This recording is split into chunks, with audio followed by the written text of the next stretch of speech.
রোজা ও ঈদুল ফিতর সহ বেশ কয়েকটি ছুটি মিলিয়ে 40 দিনের লম্বা ছুটি শেষে আজ খুলেছে সরকারি বেসরকারি সব শিক্ষা প্রতিষ্ঠান। সকাল থেকে শিক্ষার্থীদের পদচারণায় মুখরিত প্রায় প্রতিটি ক্যাম্পাস। যথারীতি শুরু হয়েছে পাঠদান কার্যক্রম। দীর্ঘদিন পর স্কুল কলেজ খোলায় সকাল থেকেই রাজধানীর সড়কগুলোতে যানজট রয়েছে চোখে পড়ার মতো।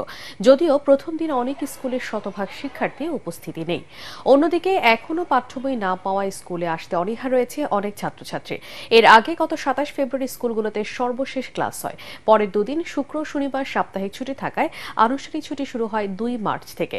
পবিত্র রমজান, ঈদ উল ফিতর, স্বাধীনতা দিবস, শবে কদর সহ বেশ কয়েকটি ছুটি মিলে স্কুল বন্ধ ছিল 8 এপ্রিল পর্যন্ত। দীর্ঘ 40 দিন ছুটি শেষে আজ শিক্ষা প্রতিষ্ঠানে শিক্ষা কার্যক্রম শুরু হয়েছে। তবে যেসব শিক্ষা প্রতিষ্ঠান আগামীকাল থেকে এসএসসি পরীক্ষার কেন্দ্র হিসেবে ব্যবহৃত হবে, সেখানে এই ছুটি দীর্ঘ হবে আরও 25 দিন। এই মুহূর্তে রাজধানীর একটি স্কুলের সামনে আছেন সহকর্মী খায়রুল ইসলাম। সরাসরি চলে যাচ্ছি তার কাছে। খায়রুল, দীর্ঘদিন ছুটির পর স্কুলের শিক্ষা প্রতিষ্ঠান খুলেছে, কেমন দেখছেন ছাত্রছাত্রীদের আনন্দ উচ্ছ্বাস?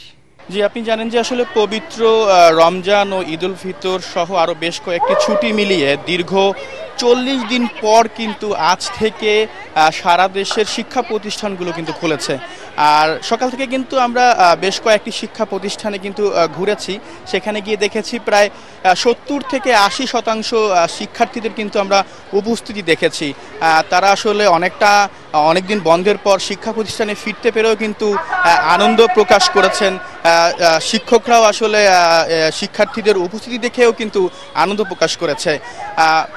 গত বছরের 23 ডিসেম্বর কিন্তু শিক্ষাপঞ্জির হিসাব অনুযায়ী কিন্তু শিক্ষা মন্ত্রণালয় এসব ছুটিগুলো দিয়েছে।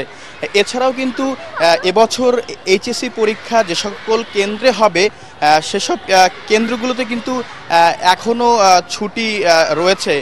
পরীক্ষার পর হয়তো সে সকল স্কুলের ছুটি শেষ হলে সেসব স্কুলেও কিন্তু আসলে পুনরায় ক্লাস চালু হওয়ার কথাও কিন্তু রয়েছে।